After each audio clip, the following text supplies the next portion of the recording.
जब हम खड़े हैं, हम परमेश्वर के वचन से, नए नियम से, यूहन्ना की पहली पत्री, यूहन्ना की पहली पत्री और अध्याय 4 और वचन 4। वह जो तुम में है उससे बड़ा है जो संसार में है। फिर से पढ़ता हूँ, वह जो तुम में है उससे बड़ा है जो संसार में है। आइए हम छोटी सी प्रार्थना करें। अनुग्रहकारी परमेश्वर, जो आप राजाओं के राजा है, प्रभुओं के प्रभु है, आप महान जीवित अनुग्रहकारी परमेश्वर है। धन्यवाद देते प्रभु, आपने हमें जीवित रखा। धन्यवाद देते हैं आपके उस लहू के लिए जो 2000 साल पहले आपने हमारे लिए बहाया, मेरे लिए बहाया। जिन्होंने विश्वास किया उस प्रायश्चित के ऊपर और कबूल किया कि यही प्रायश्चित का मेमना है, यही परमेश्वर का मेमना है, और परमेश्वर ने हमारे पापों के प्रायश्चित के लिए स्वयं का बलिदान दिया। वो प्यारे प्रभु जी, और जिन्होंने अपने पापों को कबूल किया और अपने पापों की माफ़ी आपसे मांगी, और आपने उन्हें प्रभु यीशु मसीह के नाम में माफ़ी दी है। हम सभी प्रभु आज आपके सामने सम्मुख खड़े हैं। प्रभु हमारी सहायता कीजिए, मदद कीजिए। इस जीवन को प्रभु उस तरह से जीने के लिए आप हमारी सहायता कीजिए जो आपने अपने विचारों में हमारे लिए देखा है, बाइबल में उसे दर्ज किया है, लिखा है कि एक मसीह किस प्रकार से जीवन जीना चाहिए। हम शरीर में हैं और प्रभु ये शरीर दुर्बल है, कमज़ोर है, लेकिन प्रभु आपका वचन कहता है जो तुम में है वो जो संसार में है उससे बड़ा है। प्रभु आप हमारी सहायता कीजिए, हमें समझ दीजिए, हमें बुद्धि और ज्ञान दीजिए। हमें पता चला है कि प्रभु कोई तो है जो हमारे बाजू से है, हमारे साथ में है, हमारे अंदर है, जो हमें जय देने के लिए ताकत देता है, शक्ति देता है, सामर्थ्य देता है। प्रभु इस विषय को समझने के लिए आप हमारी सहायता कीजिए, और केवल समझने के लिए नहीं प्रभु, इसे एक व्यक्तिगत अनुभव, हाँ प्रभु, इसे हम अपने व्यक्तिगत जीवन में अनुभव कर सके, इसके लिए भी आप हमारी सहायता कीजिए। हमें परमेश्वर के वचन के साथ खड़े रहने के लिए सहायता कीजिए, उसके ऊपर विश्वास करने के लिए आप हमारी सहायता कीजिए। और सारी कमी घटी जो हमारे जीवन में है प्रभु से बाहर निकाल कर फेंकने के लिए आप हमारी सहायता कीजिए।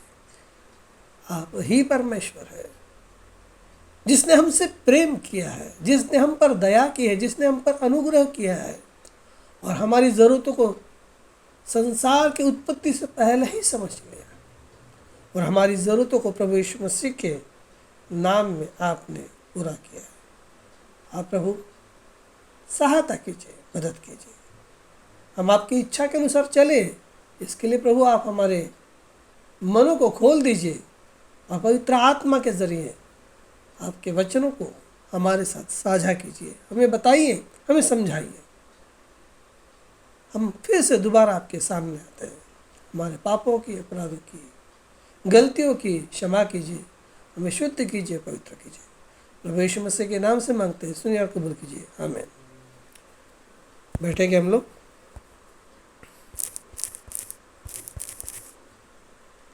और जैसे कि इन दिनों में हम इस विषय को लेकर के चल रहे हैं, एक जयवंत मसीह जीवन, और आज का संदेश का जो नाम है, भीतर का विजेता और संसार का युद्ध। और ये जो है ये युद्ध की घोषणा है। मसीह जीवन अपने आप में, मसीह जीवन जो है वो अपने आप में एक युद्ध है,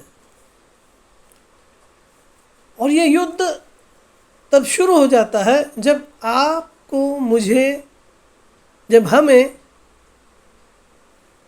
ये एहसास हो जाता है कि हम एक पापी इंसान हैं। अंदर से पता चलता है और हम कबूल करते हैं, और ये पता चलता है कि एक पापी इंसान का मरने के बाद कोई भविष्य है ही नहीं है। यानी उसका जो भविष्य है, अगर वो पाप में ही मरे तो उसके लिए कोई आशा नहीं है। वो अपनी आंखों को नरक में खोल सकता है। और जब वो व्यक्ति ढूंढना शुरू करता है कि अब मैं पापी हूँ, तो मेरे पाप माफ कैसे हो सकते हैं, कैसे शुद्ध हो सकते हैं। अगर मैं आज मरूं तो मैं नरक में चला जाऊंगा, तो मुझे स्वर्ग में जाने के लिए क्या करना है। तब तक सब ठीक होता है,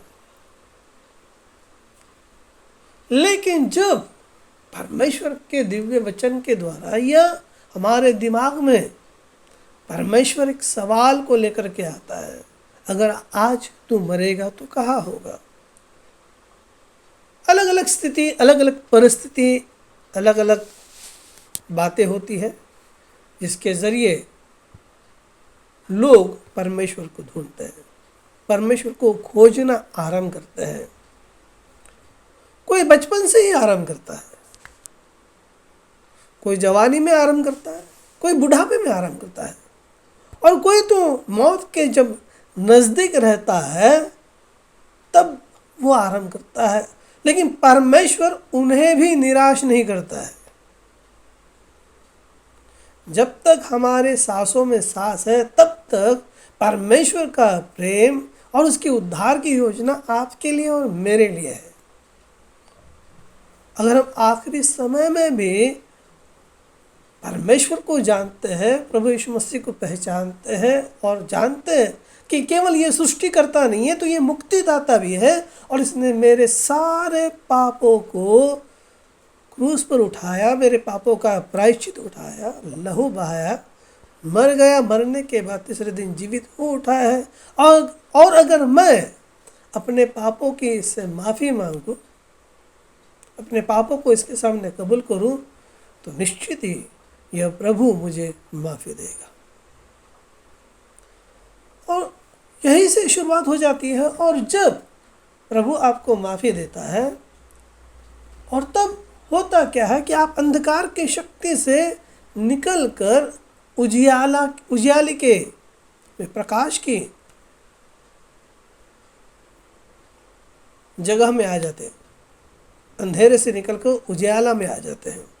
मृत्यु से निकलकर जीवन के अंदर आप प्रवेश करते हैं। लेकिन जो मृत्यु होता है, या जो अंधकार होता है, या जो अंधकार की शक्तियाँ होती, वो नहीं चाहती हैं कि आप उसके चुंगल से आज़ाद हो जाए। अब आज़ाद तो हो गए हैं, प्रभु यीशु मसीह के लहू के द्वारा पापों की माफ़ी मिली है, हम आज़ाद हो गए। और जब वो देखता है कि ये आज़ाद हो रहा है, तो वो आपके पीछे दौड़ना आरंभ करता है, ताकि वो आपको पकड़ करके वापस पीछे ले करके आए। तो यह युद्ध है। तो एक मसीह जीवन फूलों की सेज नहीं है, बल्कि एक युद्ध का मैदान है। और जब हम कहते हैं, जैसे कि परमेश्वर का वचन कहता है, वह जो मुझ में है संसार के ईश्वर से बड़ा है, तो हम केवल एक वाक्य नहीं बोल रहे हैं, बल्कि एक स्वर्गीय सच्चाई की घोषणा कर रहे हैं कि जो संसार का जो ईश्वर है, यानी शैतान है, हमसे इसलिए लड़ता है क्योंकि हमारे भीतर वह ज्योति है जो उसके अंधकार को चुनौती देती है।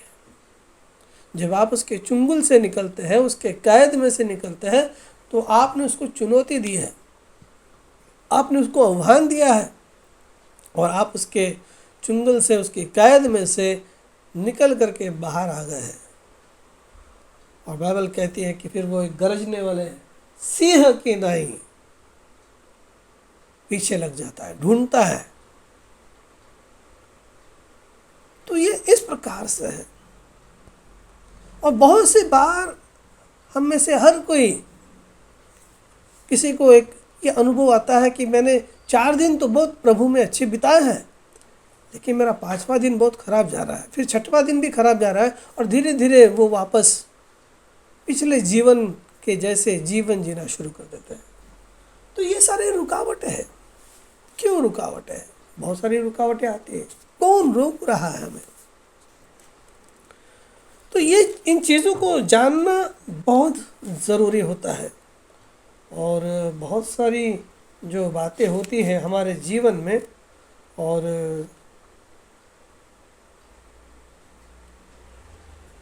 कि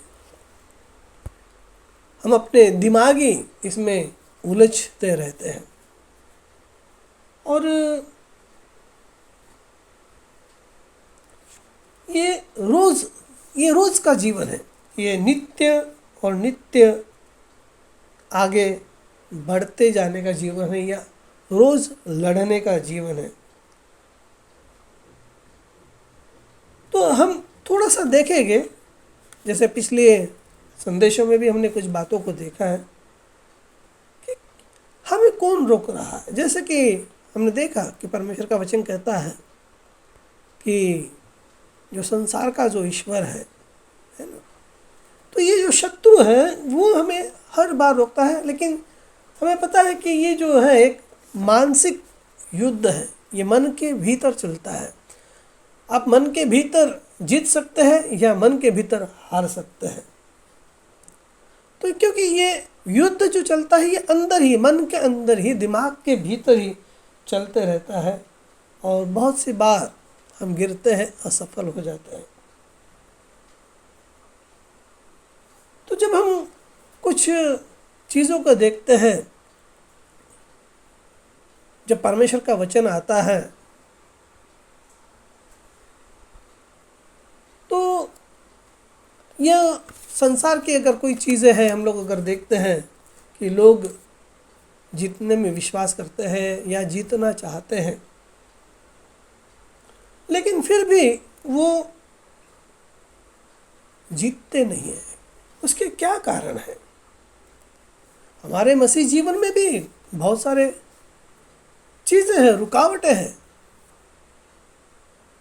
तो उन रुकावटों को भी जानना बहुत ज़रूरी है। तो मैं कुछ बातों को आपके सामने लेकर के आ रहा हूँ। पहली बात यह है कि लोग खतरे उठाने में झिझकते हैं। वो खतरा मोल लेना नहीं चाहते हैं। अनविलिंग टू टेक रिस्क लेने में उनको डर लगता है।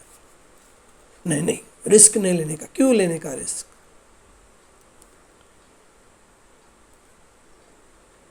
तो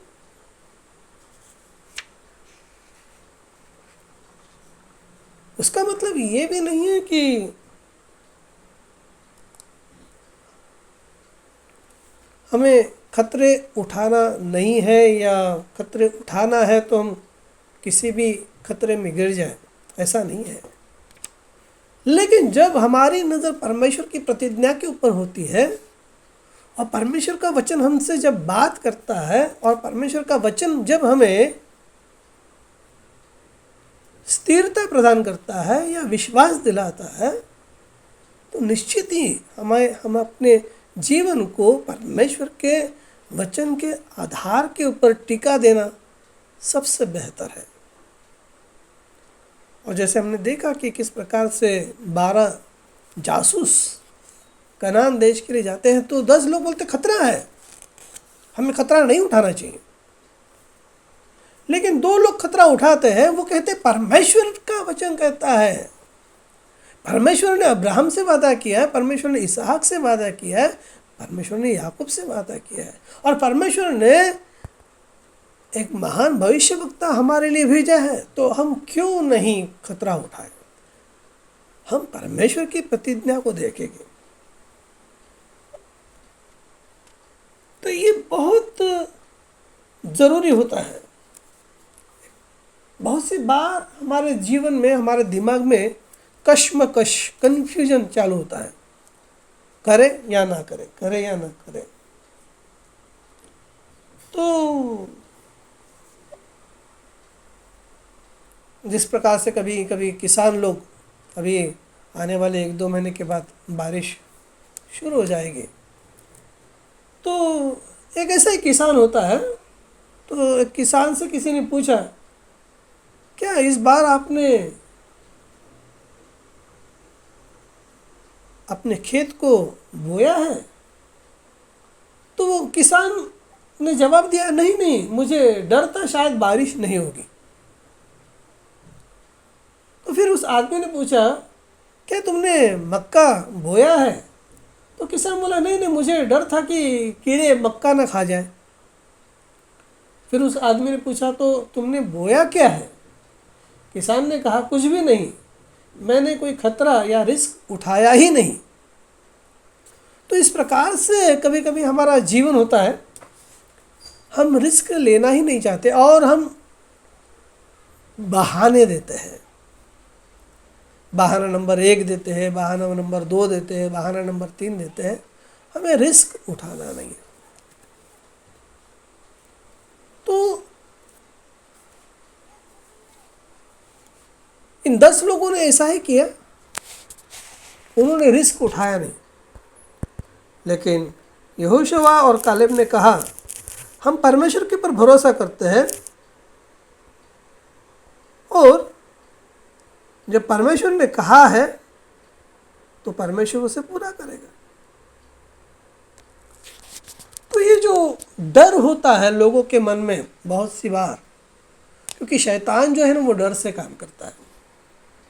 बहुत सी बार ये अनुभव आपको भी आया होगा, मुझे भी आया है। जैसे हम एक नेचुरल एक लाइफ होता है और हम एक आज़ादी से जीवन जीने की इच्छा करते हैं, एकदम स्वतंत्रता से हंसते खेलते। लेकिन मैं मूर्खतापूर्ण जीवन की बात नहीं कर रहा हूँ, लेकिन एक असली आज़ादी जो डर के पार होती है। लेकिन कुछ लोगों को ऐसा अनुभव हुआ होगा, मुझे तो हुआ है, तो आपको भी हुआ होगा, शायद सब बातों में नहीं लेकिन कुछ बातों में। तो कभी कभी हम बहुत सी बार हंसते हैं, खुलकर हंसते हैं, लेकिन अचानक से कोई तो कुछ कह देता है या कोई तो आँख निकाल कर देखता है। तो फिर दूसरी तीसरी बार हंसते समय हमें डर लगता है और हम सोचते हैं, अरे ये हमको ना समझ तो नहीं कहेंगे मैं हंस रहा हूँ तो। और नेचुरल चीज़ें होती है, कभी कभी रोना भी एक नेचुरल होता है, लेकिन रोते हुए भी कभी कभी हम लोगों को डर लगता है कि दुनिया हमें कमज़ोर समझेगी।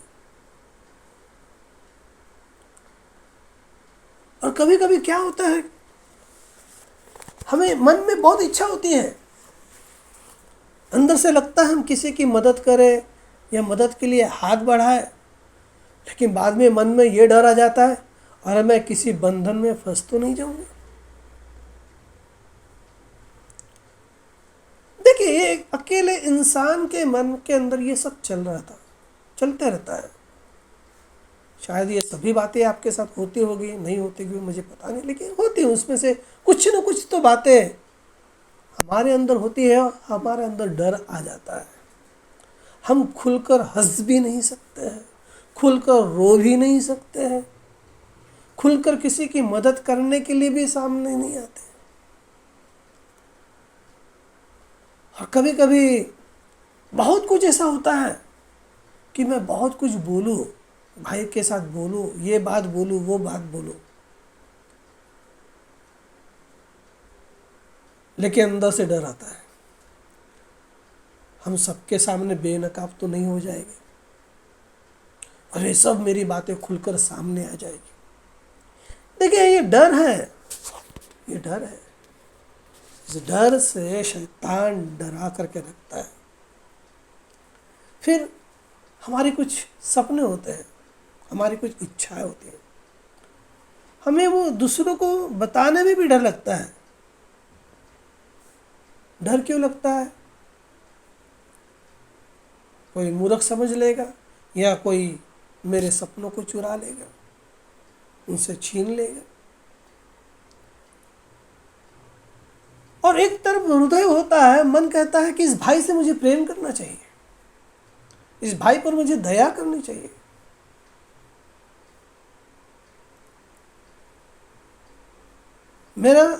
मुझे अपने भाई के साथ प्यार भरा रिश्ता रखना चाहिए। लेकिन मन में क्या आता है? डर आता है, अगर वो मुझसे प्यार नहीं करे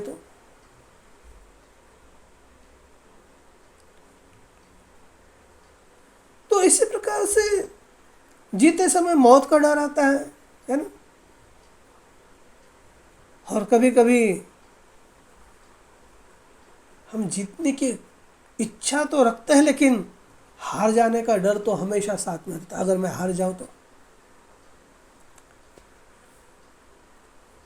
यही है जिंदगी में, जोखिम नहीं लेने, रिस्क जाने तो क्यों रिस्क लेने का, अपनी पतली गली से निकल जाएंगे। रिस्क, खतरा नहीं लेने का। प्यार करने में खतरा है, मैं तो प्यार करूंगा लेकिन सामने वाला प्यार नहीं करे तो। मैं तो बोलने के लिए जाऊंगा लेकिन सामने वाले ने मुझसे बात नहीं की थी। ओह, अगर मैं दिल खोल के रोया तो लोग बोले कि अरे ये कितना कमजोर इंसान है, रोता है। और दिल खोल के हंसे तो बोले अरे क्या बेवकूफ के जैसा हंस रहा है। मुझे लगता है आपको वो कहानी याद आती होगी। ये बोलते बोलते मुझे वो कहानी याद आ गई, बाप बेटे की। दोनों अपने गधे को लेकर के जा रहे थे। बहुत फैमिलियर कहानी है, मुझे बताने की ज़रूरत नहीं है, लेकिन आप लोगों को याद आ गया होगा। लेकिन फिर भी अगर किसी को नहीं पता, ये स्कूल की किताब के अंदर होती है। बाप बेटे गधे के साथ चल रहे हैं। लोग बोलते हैं अरे क्या मूर्ख लोग हैं, इनमें से कोई एक तो बैठ सकता है ना, गधे को यूं ही लेकर के जा रहे हैं। बाप सुनता है, बेटा भी सुनता है। तो बाप बेटे को बोलता है नहीं तू बैठ जा बेटा, लेके जाएगा। आगे चलते हैं, आगे चलते हैं तो कुछ लोग बोलते हैं अरे क्या बेटा है, बाप को पैदल चला रहा है। आपको पता है फिर आगे क्या होता है। तो बेटा बोलता है पिताजी आप बैठिए, लोग देखिए लोग कैसे कह रहे हैं। तो पिताजी बैठ जाता है। तो आगे चल के लोग बोलते हैं क्या बाप है, बेटे को पैदल चला रहा है। देखिए जीवन के अंदर ये सब होते ही रहेगा, कोई ना कोई कुछ ना कुछ तो बोलते ही रहेगा, डराते रहेगा। और यही एक जो डर है, ये डर आपको और मुझे आगे बढ़ने से रोकता है। हम रिस्क उठाना नहीं चाहते। दिमाग में कुछ ना कुछ नेगेटिव चीजें आती रहेगी। हमें लगातार काम करते रहना है, रुकना नहीं है।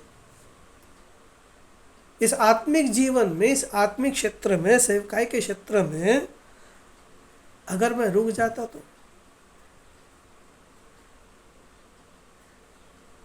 अगर मैं जब संस्था में था तभी रुक जाता तो क्या होता? जाने दो, ये समस्या है, वो समस्या है, ये समस्या है, ये तकलीफ है, ये मुसीबत है, ये मानसिक तकलीफ है, ये झूठे आरोप है, वो झूठा आरोप है, ये सब चल रहा है, वो सब चल रहा है। नहीं, ये मेरा व्यक्तिगत निर्णय है। मुझे परमेश्वर के इच्छा के अनुसार चलना है, जीना है। उसने जो उद्देश्य मुझे दिया है, मुझे लगातार उसके ऊपर काम करते जाना है।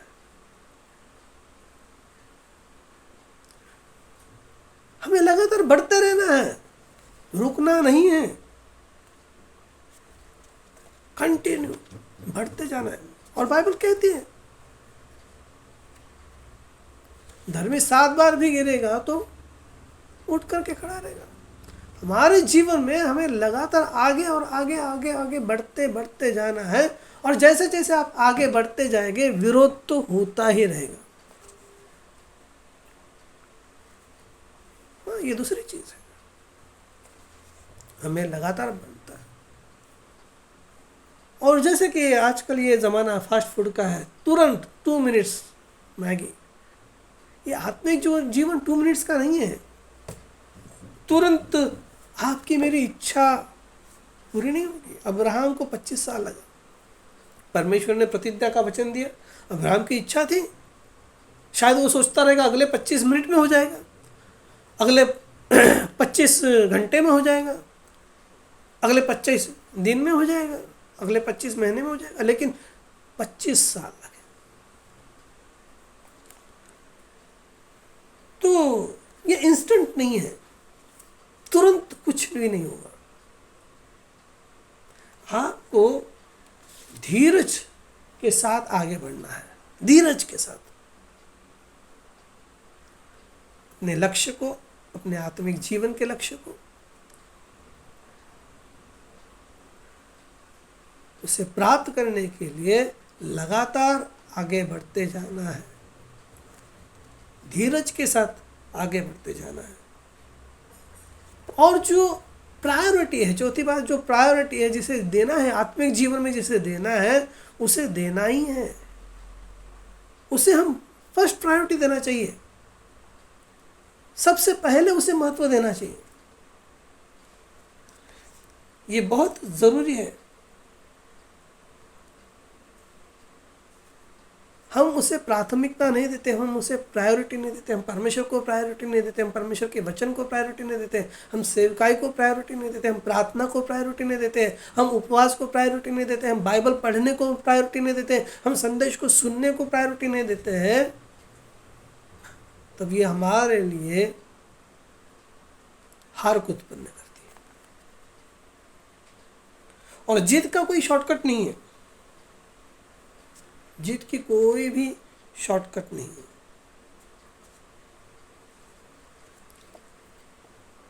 लोगों को लगता है हमारे लिए आत्मिक जीवन के लिए शॉर्टकट नहीं है, कोई शॉर्टकट नहीं।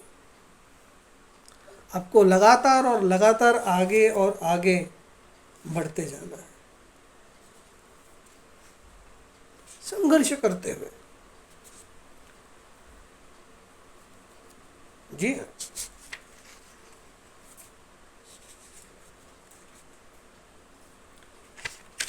बहुत सारे लोगों को शॉर्टकट अच्छा लगता है। जब हम लोग ड्राइविंग करते हैं तो गूगल में शॉर्टकट देखते हैं, लेकिन ये गूगल गूगली कर देता है और घुमाते बैठता है। बहुत सारी बार ऐसा हुआ लोगों के साथ। शॉर्टकट के चक्कर में, शॉर्टकट से पैसा कमाने के चक्कर में, शॉर्टकट में प्रसिद्धि कमाने के चक्कर में लोगों ने अपनी जिंदगी को बर्बाद कर दिया है। तो मसीह जो जीवन है वो शॉर्टकट जीवन नहीं है। तो ये शॉर्टकट का जो दिमागी ख्याल है वो सबसे बड़ा रुकावट है। ये चीज़ हमें रोकती है। स्वार्थ और लालच, ये चीज़ भी हमें रोकती है। छठवीं चीज़ सेल्फिशनेस और ग्रिड।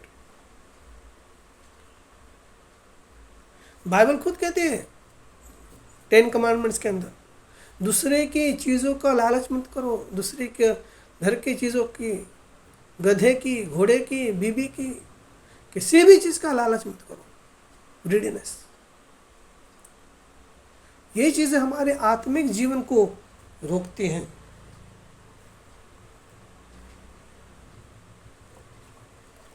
हमें ग्रीडीनेस के बारे में स्कूल में छोटी सी कहानी थी। एक ज़मींदार होता है और राजा कहता है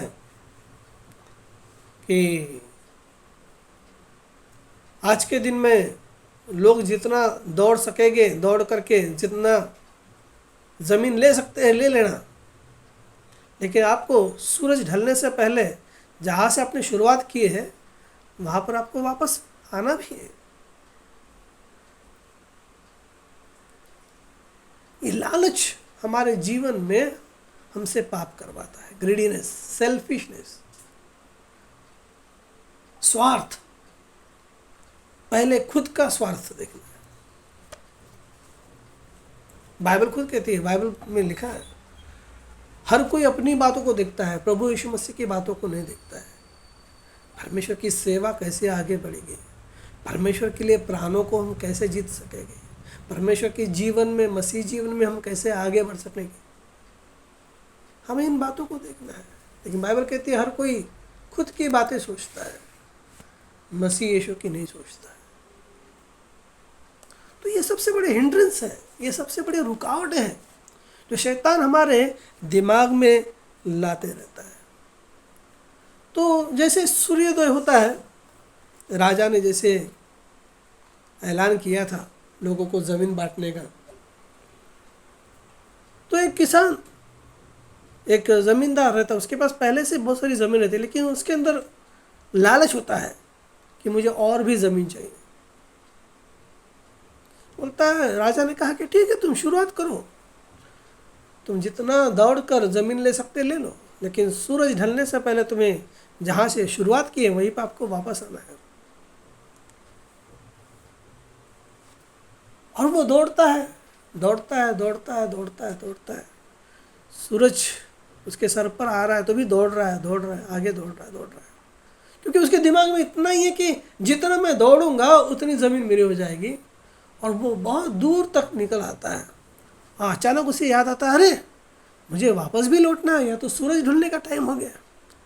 और तब तक तो उसकी खुद की सांसें उखड़ने लगती हैं, लेकिन होता नहीं, मुझे वापस दौड़ना है, दौड़ करके उस ज़मीन को प्राप्त करना है। और वो वापस दोबारा वहीं से घूमता है, निकलता है आने के लिए, जैसे तैसे आता है, आता है, आता है। जितना दौड़ा था उससे ज़्यादा दुगुना तेज वो दौड़कर जहाँ पे उसने शुरुआत की हुई थी वहीं पर आता है। लेकिन इस सारी भाग दौड़ में इतना हो जाता है कि वो आता है, वहीं पर गिर कर मर जाता है। तो हुआ क्या है, उसको कितनी ज़मीन मिली? 3/6 की ज़मीन मिली। हम बहुत सी बार इस प्रकार से जीवन में आगे निकल जाते हैं, गलत जीवन में, गलत बातों में, कि पीछे आने का मौका ही नहीं देता है। कभी भी मौत हो सकती है। तो बेहतर है हमें उसी समय, इसीलिए बाइबल कहते हैं आज ही उद्धार का समय, आज ही उद्धार का दिन है। जब पता चलता है कि मैं पापी हूँ, मुझे पापों की माफ़ी की ज़रूरत है, और मेरे लिए किसी ने प्रायश्चित लिया है, मेरे लिए प्रभु यीशु मसीह ने अपने पापों का, मेरे पापों का प्रायश्चित लिया है, मेरे पापों को अपने ऊपर खुद उठाया, उसकी सज़ा ली है। अब सिर्फ मुझे पश्चाताप करना है, अपने पापों से माफ़ी मांगनी है और उसे अपना जीवन अर्पित करना है।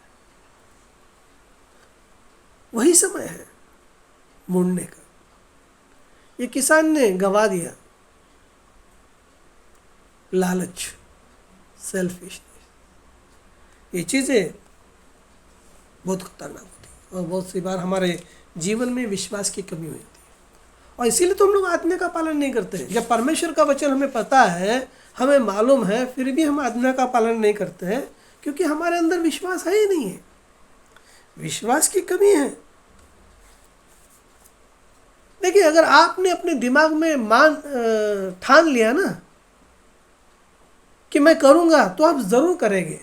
अगर आपने अपने दिमाग में सोच लिया कि मैं नहीं करूँगा, तो आप नहीं करेंगे। यही एक चीज़ है, क्योंकि आपके अंदर विश्वास की कमी है। इसीलिए तो आप वचन के अनुसार उन बातों को नहीं करते हैं, वचन के अनुसार उन बातों को नहीं जीते हैं, क्योंकि विश्वास की कमी है।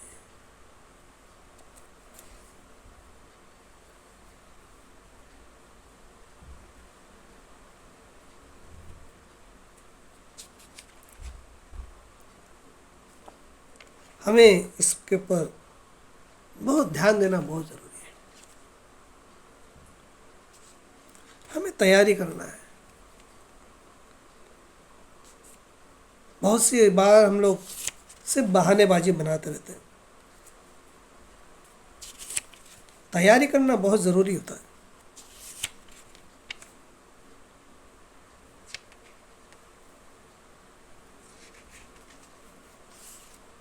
अगर हम आज तैयारी करेंगे तो ही उसका फल हमें मिलेगा। और ये चीज़ें हमारे लिए, हमारे आने वाले जनरेशन के लिए फ़ायदे की रहेगी, लोगों के लिए फ़ायदे की रहेगी। और उसके लिए योजना बनाना बहुत ज़रूरी होता है, तैयारी करना बहुत ज़रूरी होता है। जीतने की इच्छा सभी की होती है, लेकिन जीतने के लिए तैयारी वो भी तो ज़रूरी है। जीतने के लिए मेहनत करना भी तो ज़रूरी है। जीतने के लिए योजना बनाना भी तो ज़रूरी है। और ये बहुत सारे कम लोगों में होता है। बहानेबाजी बहुत होती है। जब हम दुनिया में लोग देखते हैं, उसमें से हम भी कभी कभी इस प्रकार से वाक्य कहते रहेंगे, मेरी किस्मत ही खराब है, मेरा जन्म ही क्या हो गया, बुरे नक्षत्रों में हो गया, बुरे समय में हो गया। बहानेबाजी। मैं बहुत छोटा हूँ अभी, मैं बहुत बूढ़ा हूँ, मैं अपाहिज हूँ, मैं ज़्यादा होशियार भी नहीं हूँ, मैं ज़्यादा पढ़ा लिखा नहीं हूँ, मैं सुंदर नहीं हूँ। ये बहानेबाजी है। मैं ज़्यादा लोगों के संपर्क में नहीं हूँ ना, मेरे पास पैसा नहीं है, मेरे पास टाइम नहीं है, मेरी आर्थिक स्थिति सही नहीं है। काश अगर कोई मुझे मौका देता या मुझे मिलता। बाद में बोलते काश मेरा परिवार ना होता। कुछ लोग बोलते काश मैंने सही जगह पे शादी की ली होती। देखिए बहुत सारे बहाने हैं, बहानों का कोई अंत नहीं है। आप अपने आप को पूछना चाहिए कि मेरे पास एक साफ उद्देश्य है क्या मसीह जीवन के लिए। उस उद्देश्य को प्राप्त करने के लिए क्या परमेश्वर ने कुछ योजना को रखी है? क्या उस योजना को मैंने जाना है? अगर यो योजना मेरे पास है तो क्या मैं उसके ऊपर तैयारी कर रहा हूँ? क्या मैं उसको पाने के लिए कीमत चुकाने के लिए तैयार हूँ? मैं किस हद तक जा सकता हूँ? देखिए कोई चीज़ होती है ना, चाहे वो वाद विवाद हो, बातचीत हो, या कोई भी लड़ाई झगड़ा हो, हम लोग देखते हैं लड़ाई झगड़े। मैं एक आम बात कर रहा हूँ। कभी कभी लोग एकदम नीचे के लेवल तक जाते हैं, पता भी नहीं चलता है। ये हकीकत है, वास्तविकता है। एकदम लो लेवल पे आ जाते हैं। कल मैं सुन रहा था न्यूज़,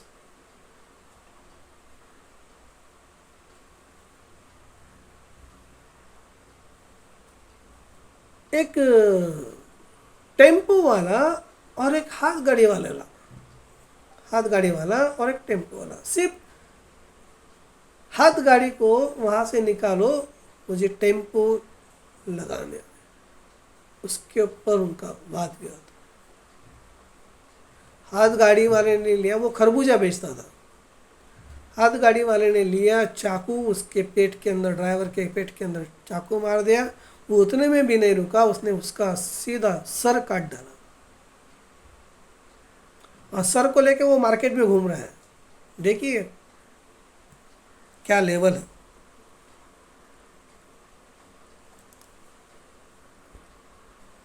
लोग अपनी हदों को पार कर जाते हैं, हमें खुद को पता नहीं चलता है। देखिए किस प्रकार से दुष्ट आत्माओं का अटैक होता है। तो उसी प्रकार से आत्मिक जीवन के लिए भी हमें याद रखना है कि हमें हद को पार कर देना है। हमें अपनी पूरी ताकत झोंक देना है, तब कहीं जाकर के हम अपने आत्मिक जीवन को प्राप्त कर सकते हैं, उस जीत को हासिल कर सकते हैं।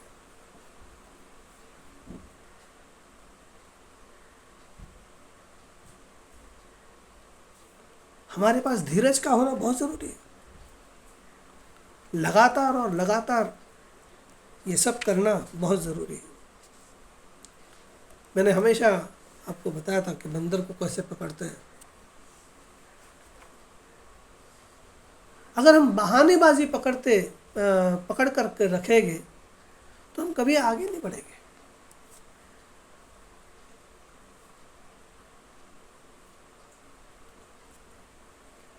जैसे भारत में बंदरों को पकड़ते हैं, पेड़ के जो पेड़ होता है उसके अंदर एक छेद बनाते हैं और उस छेद के अंदर वो मूंगफली डाल देते हैं, और जब बंदर आते हैं तो वो मूंगफली लेने के लिए अपना हाथ उस छेद के अंदर डालते हैं, और वो छेद गहरा होता है,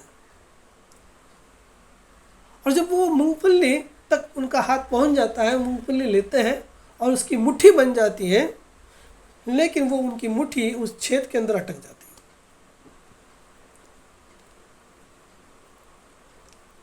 तो बहुत सारे बंदर लोग बोलते हैं, अरे वो मुट्ठी छोड़ दे, वो मुट्ठी छोड़ दे, बहानाबाजी छोड़ दो,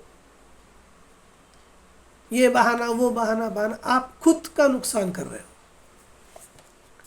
आपके साल चले जाएंगे, सालों साल चले जाएंगे, बहाने ख़त्म नहीं होंगे। ये शैतान है, अंदर से आपको हर चीज़ के लिए बहाना देता है, हर चीज़ के लिए। वो आपके नज़र में सही भी ठहराता है कि आपके बहाने सही हैं, लेकिन जब आप वास्तविकता से चेक करोगे आपको पता चलेगा ये केवल मूर्ख बनाने की बात है। मैं अपने आप को मूर्ख बना रहा हूँ, क्योंकि मेरे अंदर इच्छा ही नहीं है ना वो चीज़ करूँ करके, आगे बढ़ने की इच्छा ही नहीं है, परमेश्वर के वचन के अनुसार करने की इच्छा ही नहीं है। ये बहुत ज़रूरी होती है, हमारे अंदर की इच्छा। अगर हमारे अंदर की इच्छा मजबूत होगी और उसे हम लोग थामे रहेंगे, हम लोग आगे बढ़ेंगे और हम गलतियों से सीखेंगे। बहुत सारे हम लोग गलतियों से सीखते नहीं हैं और इसके लिए बार बार दूसरी गलती तीसरी गलती करते रहते हैं, हम गलतियों से सीखते नहीं हैं। और जब हमें मौका मिलता है परमेश्वर की महिमा करने का, परमेश्वर के वचन के अनुसार करने का, हम मौका गंवा देते हैं। और सबसे बड़ी बात तो डर ही है, जो मैंने शुरुआत में बताया। हमें डर लगता है, तैयारी ना होने का डर लगता है, गलत फैसला लेने का डर लगता है, कोई हमको स्वीकार नहीं करेगा इसका डर लगता है, बहुत सारी चीज़ें। हमारे अंदर डिसिप्लिन नहीं होता है, हम डिसिप्लिन नहीं है। जब हम डिसिप्लिन नहीं है तो हम लोग हार जाते हैं, और हमारे अंदर जो इनेबिलिटी है उसका हमें इस्तेमाल करना है। हम क्या कर सकते हैं? बहुत सारी चीज़ें, ज्ञान की कमी, उसकी वजह से भी हम लोग गिर जाते हैं। जैसे मैंने पिछली बार बताया था, सेल्फ स्टीम कमज़ोर, स्वाभिमान, हमारे अंदर स्वाभिमान नहीं होता। परमेश्वर के लिए कोई अभिमान नहीं होता है, परमेश्वर के वचन के लिए, परमेश्वर के कार्य के लिए कोई अभिमान नहीं होता है, और स्वयं के लिए भी कुछ नहीं होता। हम खुद अपनी ही नज़रों में गिरे हुए रहते हैं।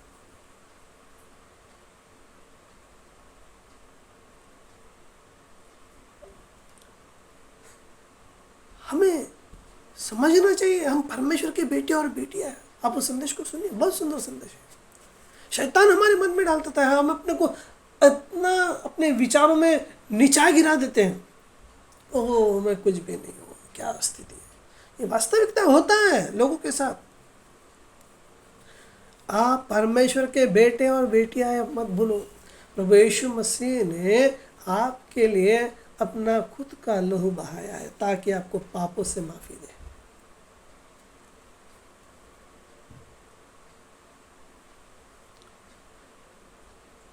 जो कमज़ोर होते हैं ना वो हमेशा कॉम्प्रोमाइज़ करते रहते हैं। नहीं, कोई ज़रूरत नहीं है। हमारे पास ज्ञान का होना बहुत ज़रूरी है, और परमेश्वर का भय ही ज्ञान का प्रारंभ है। जब ये डर निकल जाता है ना, परमेश्वर का डर निकल जाता है, और ये सारे बाकी के दुनियादारी के डर हम पर हावी हो जाते हैं, तब ये हमारा गिरना शुरू हो जाता है। और फिर हम लोग बोलते हैं ना, अभी क्या ऊपर वाले के भरोसे पर ही है ना, कुछ करेंगे नहीं हम लोग, कुछ चलेंगे नहीं हम लोग, बोलेंगे अभी वो ऊपर वाला ही देखेगा। ऐसे कैसे?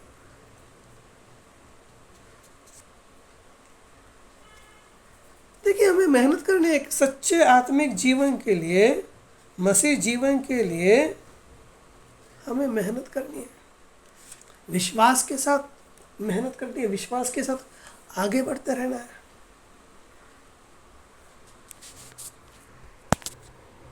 और जब ये चीज़ें हम करेंगे,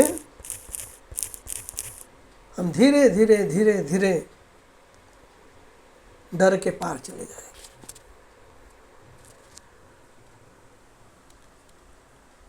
देखिए, अगर आप कुछ नया सीख नहीं पाते हैं और अपने जीवन में बदलाव को महसूस नहीं कर पाते हैं, आप आगे नहीं बढ़ पाते हैं, तो ये सही मायनों में आप एक मसीह जीवन नहीं जी रहे हैं, क्योंकि आप डर के साए में हैं। आप खुद की इच्छा पूर्ति करने के पीछे लगे हुए, सेल्फिश, खुद का अपना नज़रिया है कि नहीं, मैंने जो सोचा है, मुझे जो चाहिए वही है, लेकिन भले परमेश्वर की इच्छा हो या ना हो। तो आप अपने ही बनाई हुई सीमा के गुलाम हैं। आपने अपने विचारों को, आप अपने विचारों के गुलाम हो गए हैं। आपने अपने विचारों को परमेश्वर के वचन के ऊपर हावी होने दिया है। प्रभु यीशु मसीह हम पर हावी होना चाहिए, परमेश्वर का वचन हम पर हावी होना चाहिए, पवित्र आत्मा हम पर हावी होना चाहिए।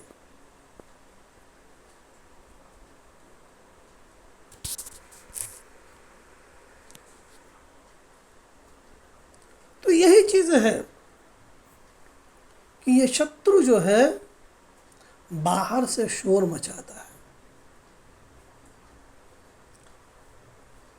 लेकिन बाइबल कहती है वह जो तुम में है उससे बड़ा है जो संसार में है। ये बाहर की बातें हैं जो दिमाग के अंदर आ जाती हैं। जो संसार का ईश्वर है ये चीज़ों को हमारे अंदर लेकर के आता है और शोर मचाते रहता है। लेकिन जो परमेश्वर की आत्मा से जन्मा है, जो नए सिरे से जन्मा है, देखिए वो केवल शोर मचा सकता है, लेकिन उन लोगों के ऊपर जो परमेश्वर से जन्मे हैं, जो नए सिरे से जिन्होंने जन्म पाया है, उस पर विजय नहीं पा सकते, जिसे परमेश्वर ने अपनी आत्मा से मुहर बंद कर दिया है।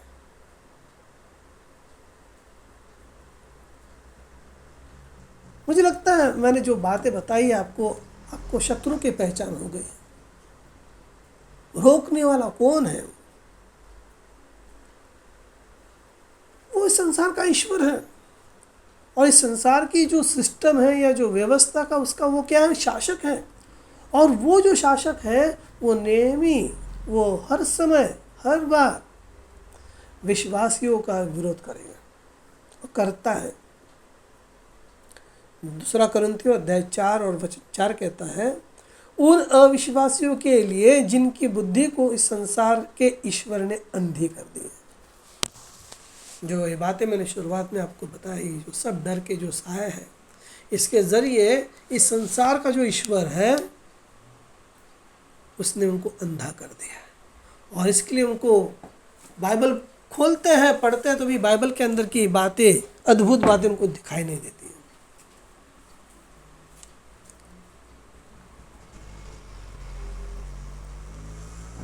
जब आप प्रभु यीशु मसीह को ग्रहण करते हो, प्रभु यीशु मसीह को अपना उद्धारकर्ता बना देते हो, प्रभु बना देते हो, और कबूल करते हैं कि तुम मेरे उद्धारक हो, तुमने मेरे पापों का प्रायश्चित लिया है, और जब आप प्रभु यीशु मसीह के शरण जाते हो तो शैतान का कोई अपना अधिकार नहीं होता है फिर आपके ऊपर, क्योंकि आप प्रभु यीशु मसीह के शरण आए। लेकिन शैतान एक धोखेबाज है। शैतान क्या है? एक धोखेबाज है। और वो इस संसार के हर तंत्र का, हर सिस्टम का उपयोग करके, हर चीज़ का उपयोग करके आपके विश्वास को डराने की कोशिश करेगा। डराता है वो।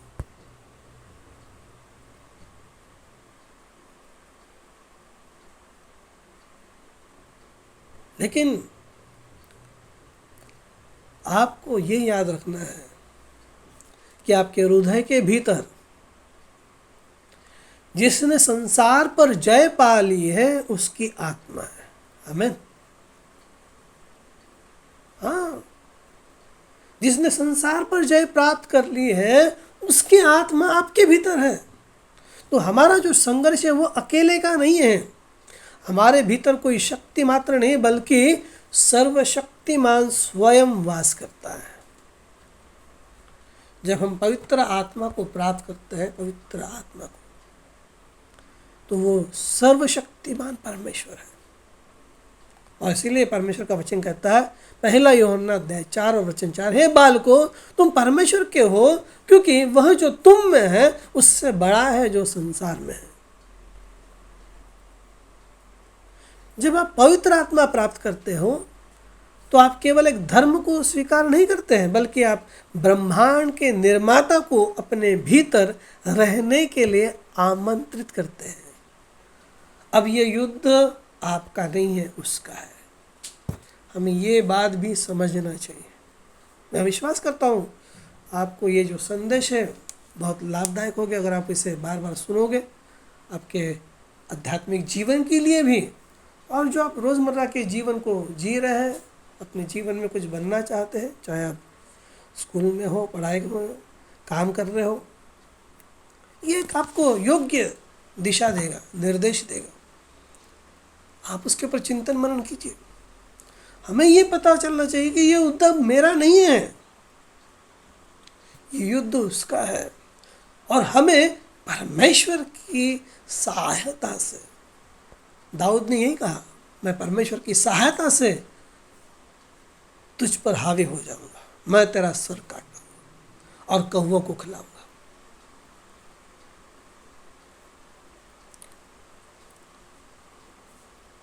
सबसे पहली बात ये हमें समझना चाहिए, युद्ध क्यों होता है?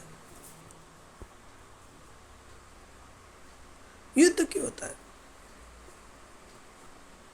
जैसे कि मैंने शुरुआत में बताया, जब आप प्रभु के पास आ जाते हैं, अपने जीवन को पहचान लेते हैं, अपने स्वामी को पहचान लेते हैं, अपने जीवन के अर्थ को, उद्देश्य को प्राप्त करते हो, और जो आप नरक की दिशा में चल रहे थे, अंधकार की दिशा में आगे आगे बढ़ते जा रहे थे, आप ज्योति की दिशा में चलते हो, स्वर्ग की दिशा में चलते हो, तो आप अंधकार के शत्रु हो गए। तो शैतान को आपसे खतरा है, तो शत्रु उसी पर हमला करता है जिससे उसे खतरा होता है। और आपकी लड़ाई इस बात का प्रमाण है कि आप परमेश्वर के हैं। अगर आप लड़ रहे हो, अंदर से संघर्ष कर रहे हो, बाहर से संघर्ष कर रहे हो, हर स्थिति परिस्थिति में आप संघर्ष कर रहे हो, तो ये इस बात का प्रमाण है कि आप परमेश्वर के हैं। और इसीलिए बाइबल कहती है कि तुम संसार के नहीं हो, इसी कारण संसार तुमसे बैर रखता है।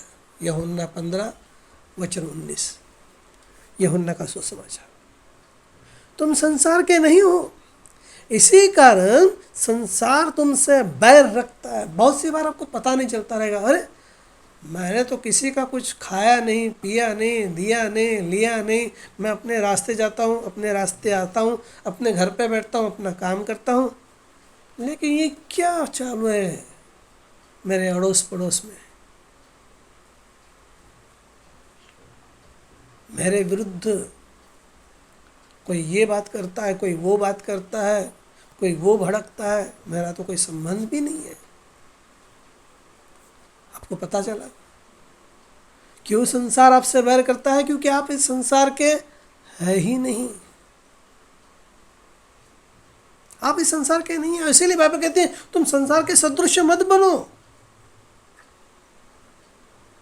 देखिए, जब हम लोग देखते हैं समुद्र के ऊपर समुद्र के जहाज जो पानी के ऊपर रहते हैं, तो एक जहाज पानी के ऊपर रहता है तो ठीक है, लेकिन समस्या कब शुरू होती है? जब पानी जहाज के भीतर आने लगता है। संसार को अपने बाहर रहने दो, उसे अपने भीतर प्रवेश न करने दो। लेकिन होता क्या है, हम धीरे धीरे संसार के सदृश बन जाते हैं, संसार को अपने अंदर लेना शुरू कर देते हैं। जी देखिए, हमने बहुत सारी बातों के ऊपर चर्चा की, कौन सी बातें हमें डराती हैं, लेकिन जीवन के अंदर 7 ऐसे मुख्य बातें हैं, उसके अंदर संघर्ष है और उस पर हम जय प्राप्त कर सकते हैं, क्योंकि परमेश्वर का वचन कहता है। और ये जो संघर्ष है ना, जीवन के अंदर जो संघर्ष है, वो उसके अंदर ये जब जो चालू रहता है, उसके हम लोग कहेंगे विश्वास की भट्टी। तो ये विश्वास की भट्टी के अंदर ये सब जलते रहता है, तपते रहता है, परखते रहता है, हमारा जीवन, हमारा प्राण परखते रहता है, उसे शुद्ध किया जाता रहता है। तो जीवन के अंदर से 7 मुख्य संघर्ष होते हैं और उस पर हम जय प्राप्त कर सकते हैं। पहला शरीर का संघर्ष है, बीमारी और चंगाई। जब बीमारी शरीर पर हमला करती है तो संसार का ईश्वर कहता है अब सब खत्म हो गया। हमारे मन के अंदर डर बिठा देता है।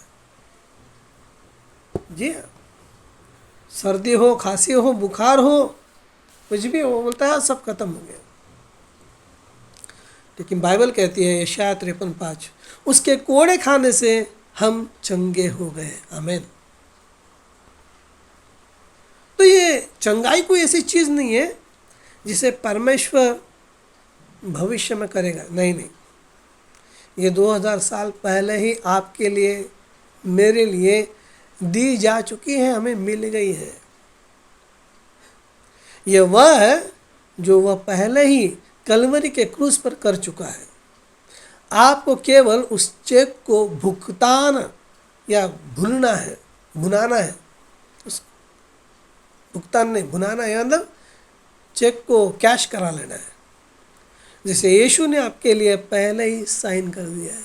चंगाई का कैश हमें सिर्फ जाके कैश कराना है। 2000 साल पहले ही प्रभु ने ये चीज़ हमारे लिए दे दी है, सिर्फ जा कर के प्राप्त करना है। लेकिन शैतान डराता है सब खत्म हो गया है, कुछ भी खत्म नहीं हुआ है। जो कुछ खत्म हो गया है वो कलवरी के ऊपर खत्म हो गया है।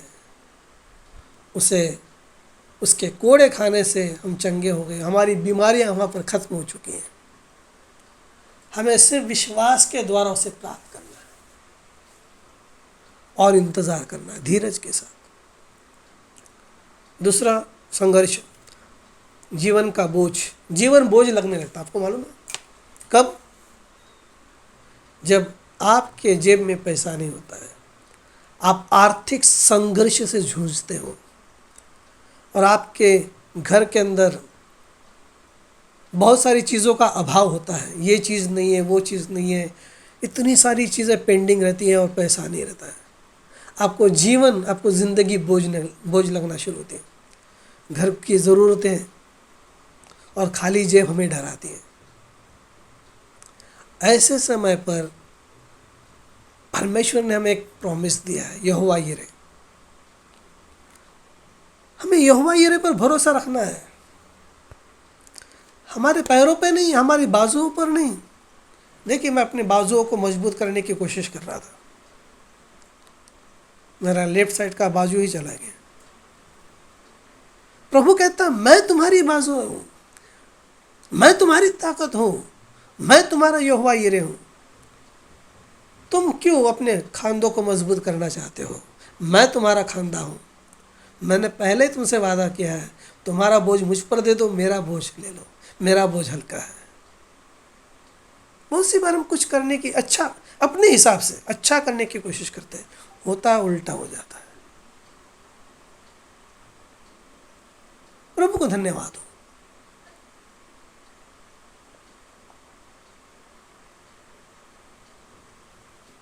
देखिए, परमेश्वर ने कहा है फिलिप्पी की पत्री अध्याय 4 वचन 19 में, मेरा परमेश्वर तुम्हारी हर एक घटी को पूरा करेगा। ये परमेश्वर ने वादा किया है, और परमेश्वर जो वादा करता है वो पूरा करता है। उसका वादा सच्चा है, झूठा नहीं है। मेरे जीवन में अगर उसने कोई वादा किया है वो उसे पूरा करेगा, मेरा पूरा विश्वास है। अगर मेरे माँ के जीवन में उसने कोई वादा किया है उसे पूरा करेगा। आपके जीवन में अगर परमेश्वर के वादे को आपने महसूस किया है कि परमेश्वर ने मुझसे ये वादा किया है, आप विश्वास कीजिए वो उसे पूरा करेगा। आप विश्वास में अटल खड़े रहिए। प्रभु तूने मुझसे वादा किया है, ये तेरा वादा है, मैं तेरे वादे पर अटल खड़ा रहना चाहता हूँ। ठीक है, ये दूसरा युद्ध हो गया, खाली जेब। ये सबसे बड़ा युद्ध है, खाली जेब, आर्थिक संघर्ष। तीसरा, मन का युद्ध, मानसिक तकलीफ, मानसिक बीमारी, चिंता, डर, निराशा।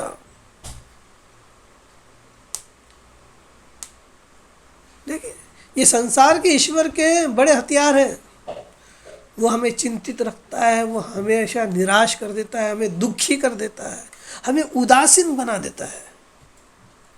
हम उदास हो जाते हैं, जाने दो, गई दुनिया भाड़ में, आग में जाने दो।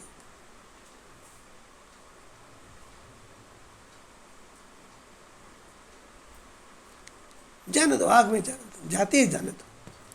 हम निराश हो जाते हैं, चिंता सताती, डर सताता है। ये शैतान के हथियार है। लेकिन बाइबल कहती है परमेश्वर ने हमें भय के नहीं परंतु सामर्थ्य और प्रेम और संयम की आत्मा दी है। 2 तीमुथियुस अध्याय 1 वचन 7। हमें भय का नहीं परंतु सामर्थ्य, प्रेम और संयम की आत्मा दी है। तो हमारे अंदर प्रेम होना जरूरी है, हमारे अंदर संयम होना बहुत ज़रूरी है, हमारे अंदर सामर्थ्य होना बहुत ज़रूरी है। और हमारे अंदर सामर्थ्य है या नहीं कैसे पता चलेगा? हमारे अंदर प्रेम है या नहीं कैसे पता चलेगा? हमारे अंदर संयम है या नहीं कैसे पता चलेगा? जब ये चीज़ें हमारे ऊपर आती हैं तब हमें पता चलता है कि हम सामर्थ्य के साथ लड़ रहे हैं या नहीं लड़ रहे हैं। हम अपने अंदर से प्रेम को उत्पन्न कर रहे हैं या नहीं कर रहे हैं। हम संयम को थामे हैं या नहीं थामे। जी हाँ, ये तीसरा युद्ध है, मन का युद्ध। तो शैतान का सबसे बड़ा युद्ध क्षेत्र आपका मन है, मेरा मन है। यदि वह आपके विचारों पर कब्जा कर ले, मेरे विचारों पर कब्जा कर ले, तो वह आपके जीवन पर राज करेगा, शासन करेगा। और यही होता है आज वो पूरे संसार के ऊपर विचारों के जरिए आपके जीवन पर, लोगों के जीवन पर क्या कर रहा है? राज कर रहा है। तो फिर क्या करना है? हमारे मन के द्वार पर परमेश्वर के वचन को एक पहरेदार की तरह खड़ा कर दे। अगर आपको पहरेदार ये संदेश पता है तो आप उसे, अगर आपके पास लिंक है तो उसे सुनिए। पहरेदार बहुत सुंदर संदेश है। परमेश्वर के वचन को एक पहरेदार की तरह खड़ा कर दे। क्या प्रभु ने नहीं कहा, मैं अपनी शांति तुम्हें दिए जाता हूं, दुनिया देती है वैसा नहीं। ये शैतान है जब डराता है, आपके मन के अंदर अलग अलग विचारों को लेकर के आता है। फिर चौथा जो संघर्ष है, चौथा जो युद्ध है, देह की वासनाएं और आत्मिक युद्ध। देखिए, वासनाओं से लड़ने के लिए हमारे पास एक ही चाबी है, वो है अपने आप को डेडिकेट कर दो। सरेंडर कर दो, समर्पण कर दो। गलातियों अध्याय 5 वचन 16 कहता है, आत्मा के अनुसार चलो तो तुम शरीर की अभिलाषा, शरीर की लालसा पूरी ना करोगे। आत्मा के प्रेरणा से चलो, आत्मा के अनुसार चलो। तो आत्मा के अनुसार चलने के लिए हमें आत्मिक बातों की ओर ध्यान देना बहुत ज़रूरी है। आत्मिक बातों के संपर्क में रहना बहुत ज़रूरी है। आत्मिक बातों को सोचते रहना बहुत ज़रूरी है।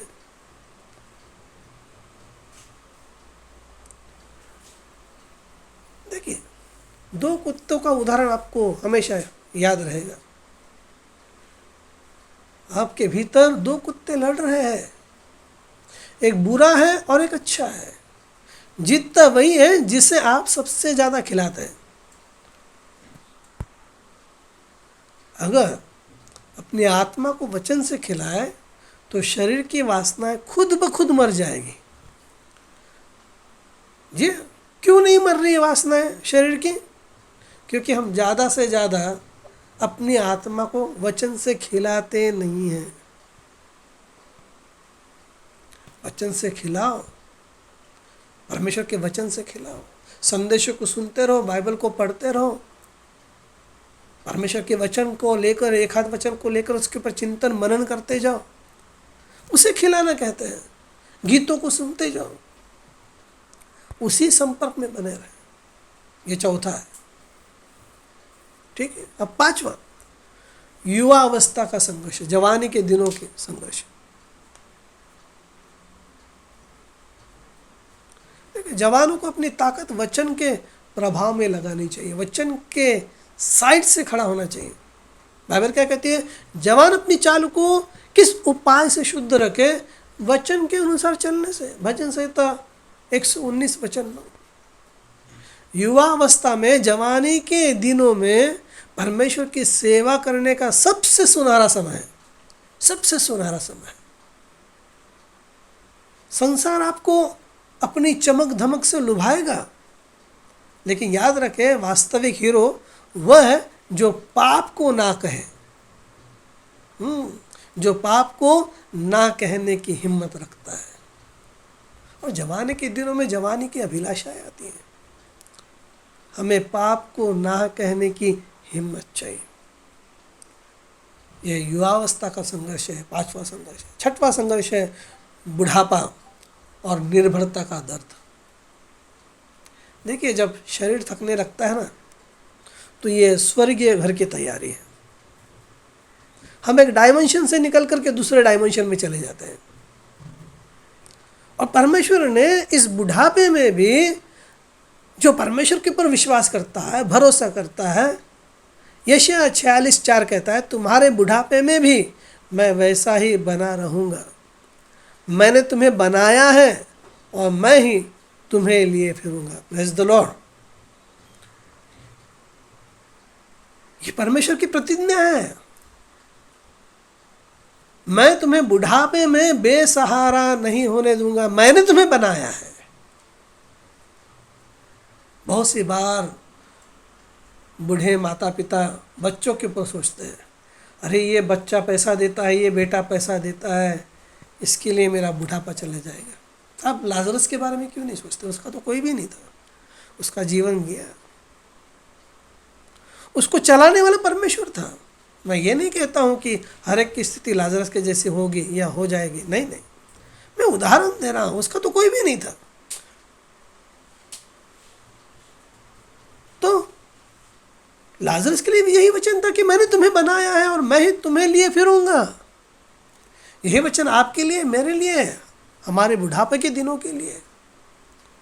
तुम्हारे बुढ़ापे में भी मैं वैसा ही बना रहूँगा। आप सोचिए, 6000 साल से कितने जवान, कितने बच्चे पैदा हो गए, कितने वो बच्चे जवान हुए, फिर बाद में बूढ़े हो गए और गुजर गए। परमेश्वर आज भी परमेश्वर है, उनके लिए भी, मेरे लिए भी और आने वाले जनरेशन के लिए भी। वो हमारे बच्चों को ये वचन देता है, ये हमारे जवानों को ये प्रतिज्ञा देता है, हम बूढ़े लोगों को ये वचन देता है कि तुम्हारे बुढ़ापे में भी मैं वैसा ही बना रहूँगा।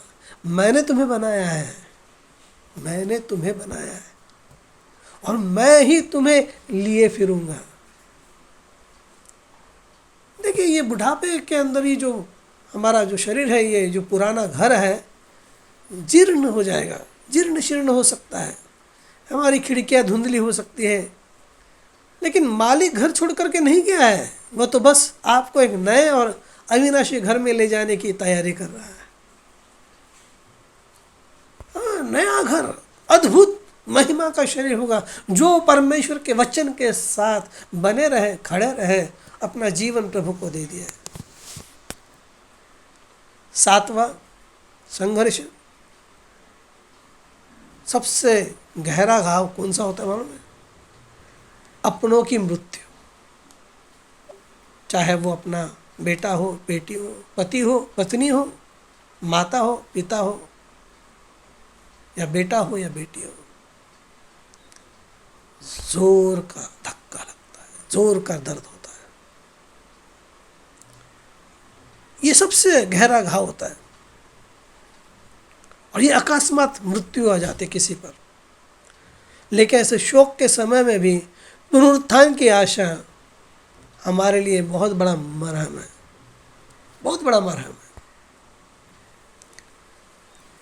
प्रभु यीशु मसीह कहता है यूहन्ना 11:25 में, पुनरुत्थान और जीवन मैं ही हूँ, जो कोई मुझ पर विश्वास करता है वह यदि मर भी जाए तो भी जिएगा, तो भी जिएगा। तो हमारे लिए ये पुनरुत्थान कितना बड़ा मरहम है उन लोगों के घाव के लिए जिन्होंने मसीह में अपने प्रियजनों को खोया है। देखिए, मसीह में हमारे प्रियजन हमसे बिछड़ते नहीं हैं, वे तो बस बगल वाले कमरे में चले गए हैं। ये विदाई नहीं है, बल्कि एक थोड़ी देर बाद होने वाली मुलाकात है। हम उस सुबह फिर मिलेंगे जहाँ कभी कोई आंसू नहीं होगा, कोई आंसू नहीं होगा।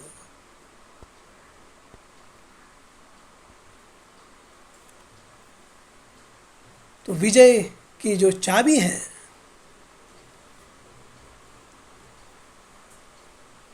हमारे विश्वास के शब्द और हमारा विश्वास।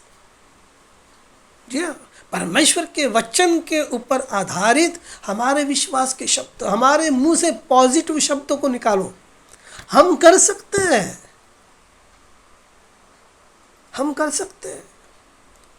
कनान देश के बारे में सोचिए, 10 लोगों ने नेगेटिव मुंह से शब्द निकाला, 2 ही लोग पॉजिटिव थे। हाँ, कर सकते हैं, हम करेंगे, हम लड़ेंगे। हमारे बच्चों के लिए ये भविष्य में परमेश्वर ने दिया हुआ देश है।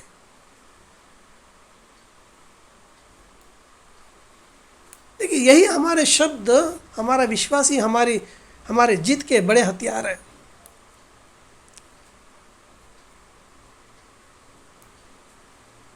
पहला यूहन्ना अध्याय 5:4 कहता है, वह जय जिससे संसार पर विजय प्राप्त होती है हमारा विश्वास है। विश्वास वह है जो अदृश्य को देखता है, असंभव पर विश्वास करता है और जीत को प्राप्त करता है। परमेश्वर का बच्चा कभी हारता नहीं है, चाहे कोई भी हो। भाइयों बहनों, आप प्रभु की दुल्हन है तो आपको ईयोब से भी ज़्यादा परखा जाएगा। इस बात को याद रखें, इस बात को मुझे याद रखना है। लेकिन हम सब एक साथ सफ़र में हैं। हमें एक दूसरे का हाथ पकड़ करके चलना है, हमें एक दूसरे को सहारा देना है, हमें एक दूसरे को उत्साहित करना है, प्रोत्साहित करना है, कहना है भाई डरो मत, प्रभु आपके साथ है, प्रभु मेरे साथ है, प्रभु हम सब के साथ है। हम सब मिल करके आगे बढ़ेंगे और जय को प्राप्त करेंगे। परमेश्वर का बच्चा कभी नहीं हारता है। हमें भाइयों को, बहनों को याद दिला देना है कि हम परमेश्वर के बेटे, हम परमेश्वर की बेटियां हैं। हर रोज का दिन लड़ाई का दिन है, हर रोज का दिन संघर्ष का दिन है, युद्ध का दिन है। परमेश्वर का बच्चा कभी हारता नहीं है। वो या तो जीतता है या फिर वो सीखता है कि अगली बार कैसे जीतना है। जी, इस बात को मैं बोलकर ये संदेश को समाप्त कर दूंगा। जब भी शत्रु यानी संसार का जो ईश्वर है आपके विचारों, आपके शरीर या आपके परिवार पर हमला करे तो घबराए नहीं। दर्पण में देखे, आईने में देखे, मिरर में देखे और स्वयं से कहे, मुझ में रहने वाला मसीह मुझ पर हमला करने वाले शैतान से अनंत गुना बड़ा है। संसार का ईश्वर आपसे, मुझसे इसलिए लड़ता है क्योंकि वो आपकी ज्योति से डरता है। हमारे पास जो प्रकाशन है उससे वो डरता है।